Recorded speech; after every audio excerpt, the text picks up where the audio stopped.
Chapter 13, Prosperity. I deserve the best and I accept the best now. If you want this affirmation to be true for you, then you do not want to believe any of the following statements. Money doesn't grow on trees. Money is filthy and dirty. I am poor but clean or good. I don't want to have money and be stuck up. I will never get a good job. I will never make any money. Money goes out faster than it comes in.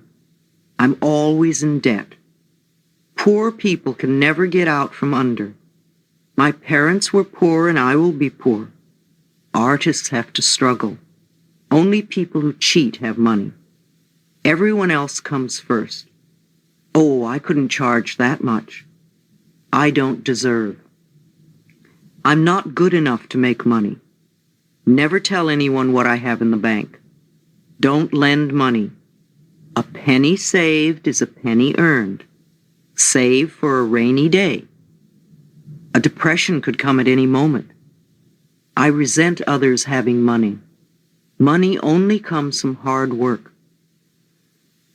How many of these beliefs belong to you? Do you really think that believing any of them will bring you prosperity? It is old, limited thinking. Perhaps it was what your family believed about money, because family beliefs stay with us unless we consciously release them. Wherever it came from, it must leave your consciousness if you want to prosper. To me, true prosperity begins with feeling good about yourself. It is also the freedom to do what you want to do when you want to do it. It is never an amount of money. It is a state of mind. Prosperity, or lack of it, is an outer expression of the ideas in your head. Deserving. If we do not accept the idea that we deserve to prosper, then even when abundance falls in our laps, we will refuse it somehow. Look at this example. A student in one of my classes was working to increase his prosperity. He came to class one night so excited, for he had just won $500. And he kept saying, "I don't believe it. I never win anything. I don't believe it." We knew it was a reflection of his changing consciousness. He still felt he really didn't deserve it. And next week, he could not come to class as he had broken his leg, and the doctor bills came to $500. He had been frightened to move forward in a new prosperous direction and felt undeserving, so he punished himself in this way. Whatever we concentrate on increases, so don't concentrate on your bills. If you concentrate on lack and debt, then you will create more lack and debt. There is an inexhaustible supply in the universe. Be aware of it. Take time to count the stars on a clear evening, or the grains of sand in one handful, the leaves on one branch of a tree, the raindrops on a window pane, the seeds in one tomato. Each seed is capable of producing a whole vine with unlimited tomatoes on it. Be grateful for what you do have, and you will find it increases. I like to bless with love all that is in my life now: my home, the heat, water, light, telephone, furniture, plumbing, appliances, clothing, my transportation, jobs, the money I do have, friends, my ability to see and feel and taste and touch and walk, and to enjoy this incredible planet. Belief in lack and limitation is the only thing that is limiting us. What belief is limiting you? Do you want to have money only to help others? Then you are saying that you are worthless. And be sure you're not rejecting prosperity now. If a friend invites you to lunch or dinner, accept with joy and pleasure. Don't feel that you're just trading with people. If you get a gift, accept it graciously. If you can't use the gift, pass it on to someone else. Keep the flow of things moving through you. Just smile and say thank you. This way, let the universe know you are ready to receive your good. Make room for the new. Clean out your refrigerator. Get rid of all those little bits of stuff wrapped in foil. Clean out your closets. Get rid of all the stuff you've not used in the last 6 months or so. If you haven't used it in a year, definitely get it out of your home. Sell it, trade it, give it away, or burn it. Cluttered closets mean a cluttered mind. As you clean the closet, say to yourself, I'm cleaning out the closets of my mind. The universe loves symbolic gestures. The first time I heard the concept, the abundance of the universe is available to everyone, I thought it was ridiculous. Look at all the poor people, I said to myself. Look at my own seemingly hopeless poverty. To hear your poverty was only a belief in your consciousness made me angry. It took me many years to realize and accept that I was the only person responsible for my lack of prosperity. It was my belief that I was unworthy and not deserving, and that money is difficult to come by, and that I do not have talents and abilities, that kept me stuck in a mental system of not having. Money is the easiest thing to demonstrate. How do you react to this statement? Do you believe it? Are you angry? Are you indifferent? Are you ready to throw this tape across the room? If you have any of these reactions, good. I've touched something deep inside of you, that very point of resistance to truth, and this is the area to work on. It is time to open yourself to the potential of receiving the flow of money and all good. Love your bills. It is essential that we stop worrying about money and stop resenting our bills. Many people treat bills as punishments to be avoided if possible. A bill is an acknowledgement of our ability to pay. The creditor assumes you are affluent enough and gives you the service or the product first. I bless with love each and every bill that comes into my home. I bless with love and stamp a small kiss on each and every check I write. If you pay with resentment, money has a hard time coming back to you. If you pay with love and joy, you open the free-flowing channel of abundance. Treat your money as a friend, not as something you wad up and crush into your pocket. Your security is not your job or your bank account or your investments, nor your spouse or parents. Your security is your ability to connect with the cosmic power that creates all things. I like to think that the power within me that breathes my body is the same power that provides all that I need, and just as easily and simply. The universe is lavish and abundant, and it is our birthright to be supplied with everything we need, unless we choose to believe to the contrary. I bless my telephone with love each time I use it, and I affirm often that it brings me only prosperity and expressions of love. I do the same with my mailbox, and each day it is filled to overflowing with money and love letters of all kinds from friends and clients and far-off readers of my book. The bills that come in I rejoice over, thanking the companies for trusting me to pay. I bless my doorbell and the front door, knowing that only good comes into my home. I expect my life to be good and joyous, and it is. These ideas are for everyone. He was a hooker and wanted to increase his business, so he came to me for a prosperity session. He felt he was good at his profession and wanted to make $100,000 a year. I gave him the same ideas I'm giving you, and soon he had money to put into Chinese porcelains. He spent so much time at home, he wanted to enjoy the beauty of his ever-increasing investments. Rejoice in others' good fortune. Don't delay your own prosperity by being resentful or jealous that someone else has more than you. Don't criticize the way they choose to spend their money. It's none of your business.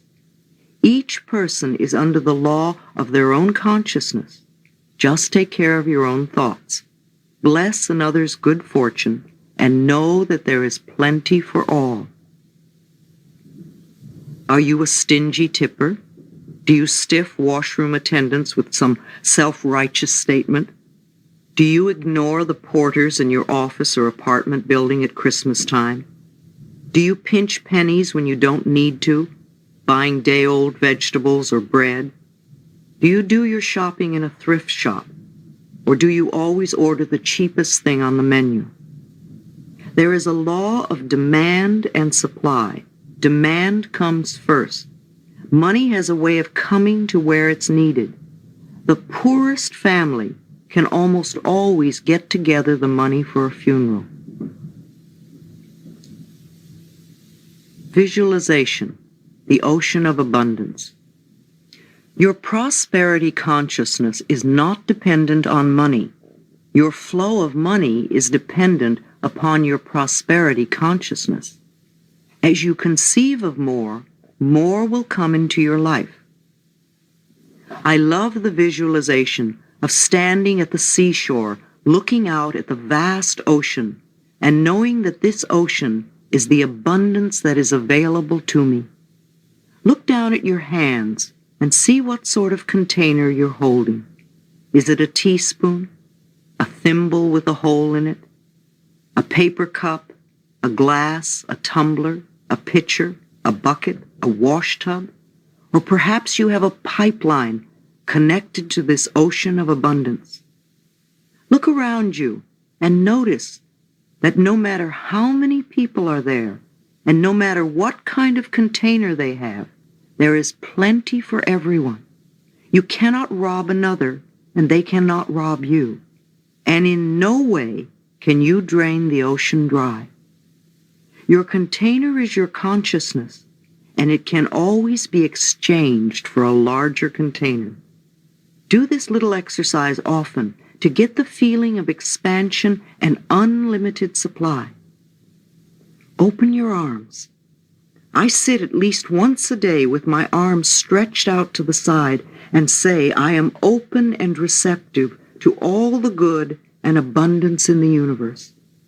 It gives me a feeling of expansion. The universe can only distribute to me what I have in my consciousness, and I can always create more in my consciousness. It's like a cosmic bank. I make mental deposits by increasing my awareness of my own abilities to create.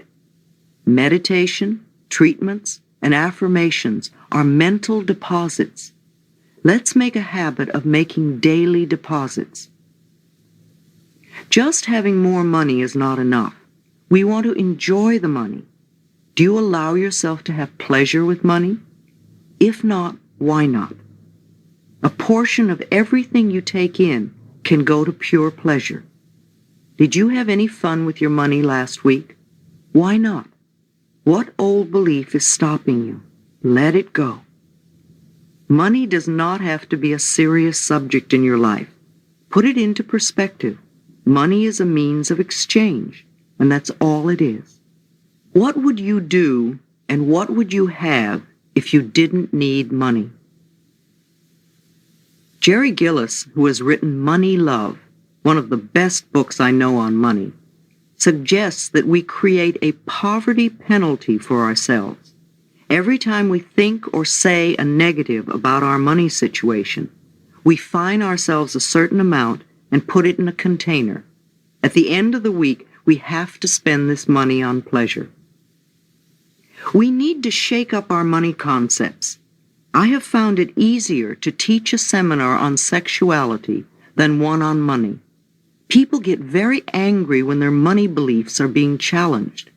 Even people who come to a seminar wanting desperately to create more money in their lives will go crazy when I try to change their limiting beliefs. I am willing to change. I am willing to release old negative beliefs. Sometimes we have to work with these two affirmations a lot in order to open the space to begin creating prosperity. Let's release the fixed income mentality. Do not limit the universe by insisting that you have only a certain salary or income. That salary or income is a channel. It is not your source. Your supply comes from one source, the very universe itself. There are an infinite number of channels. We must open ourselves to them. We must accept in consciousness that supply can come from anywhere and everywhere. Then when we walk down the street and find a penny or a dime, we say thank you to the source. It may be small, but new channels are beginning to open. I am open and receptive to new avenues of income. I now receive my good from expected and unexpected sources.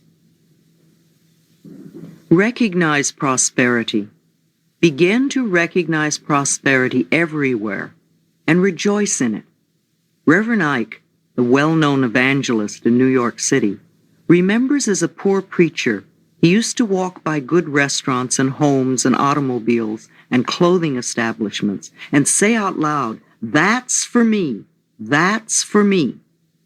Allow fancy homes and banks and fine stores and showrooms of all sorts and yachts to give you pleasure. Recognize that all this is part of your abundance, and you are increasing your consciousness to partake of these things if you desire.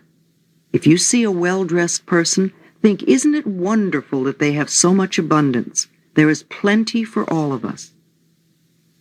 We don't want to have someone else's good. We want to have our own good. And yet, we do not own anything. We only use possessions for a period of time until they pass on to someone else. Sometimes a possession may stay in a family for a few generations, but eventually it will pass on.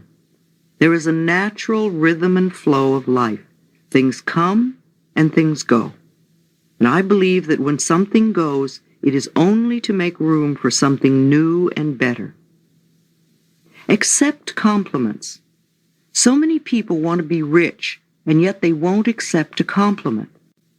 I have many a budding actor and actress who want to be a star, and yet they cringe at a compliment. Compliments are gifts of prosperity. Learn to accept them graciously. My mother taught me early to smile and say thank you when I received a compliment or a gift, and it's been an asset all my life. It's even better to accept the compliment and return it so that the giver feels as though they have received a gift. It is a way of keeping the flow of good going. Rejoice in the abundance of being able to awaken each morning and experience a new day. Be glad to be alive, to be healthy, to have friends, to be creative, to be a living example of the joy of living. Live to your highest awareness. Enjoy your transformational process. In the infinity of life where I am, all is perfect, whole, and complete. I am one with the power that created me. All my needs and desires are met before I even ask. I am divinely guided and protected, and I make choices that are beneficial for me. I rejoice in others' successes, knowing there is plenty for us all. I am constantly increasing my conscious awareness of abundance, and this reflects in a constantly increasing income. My good comes from everywhere and everyone. All is well in my world.